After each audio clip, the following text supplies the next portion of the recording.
খেতে সুস্বাদু এবং চাষ করে অধিক লাভবান হওয়া যায় এমন একটি মাছের পোনা হচ্ছে চিতল মাছের পোনা। সুপ্রিয় দর্শক মণ্ডলী, আরাফাত মৎস্য হ্যাচার অ্যান্ড নার্সারি চ্যানেলের পক্ষ থেকে আপনাদের সকলকে জানাই আন্তরিক শুভেচ্ছা।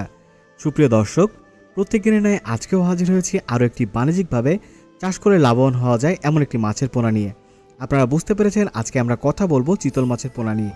এই মাছটি কিভাবে চাষ করবেন, কোথা থেকে মাছের পোনাটি সংগ্রহ করবেন সে বিষয়ে আমি আপনাদের মাঝে তথ্য তুলে ধরব।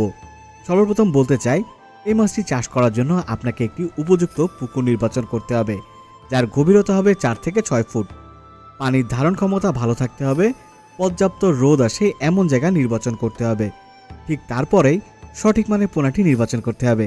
তাই বলতে চাই, স্ক্রিনে যে নাম্বারটি দেখতে পাচ্ছেন এই নম্বরে যোগাযোগ করে আমাদের কাছ থেকে সঠিক মানের পোনা আপনারা কিন্তু সংগ্রহ করতে পারেন।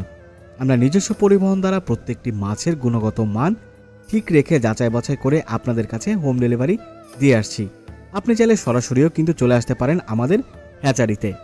সুপ্রিয় দর্শক মণ্ডলী, এরপরে পুকুরটি প্রস্তুত করার পরে আপনি যখন আপনার মাছটিকে অবমুক্ত করবেন, ঠিক তারপরে কিন্তু খাবার প্রদান করতে হবে।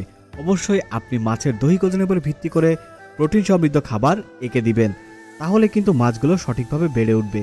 তাই আপনি যদি সঠিকভাবে মাছ চাষ করে লাভবান হতে চান, তাহলে সর্বপ্রথম আপনাকে সঠিক মানের পোনা এবং পুকুরে সঠিকভাবে আপনি প্রস্তুতকরণ এবং সর্বশেষ খাবার আপনাকে দিতে হবে প্রত্যেকটি মাছের দৈহিক ওজনের উপরে ভিত্তি করে, এবং খাবার সরবরাহ সবসময় সঠিক রাখতে হবে।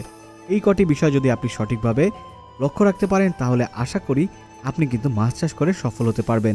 এছাড়াও পেয়ে যাবেন সকল প্রকার চাষযোগ্য মাছের পোনা আমাদের কাছে।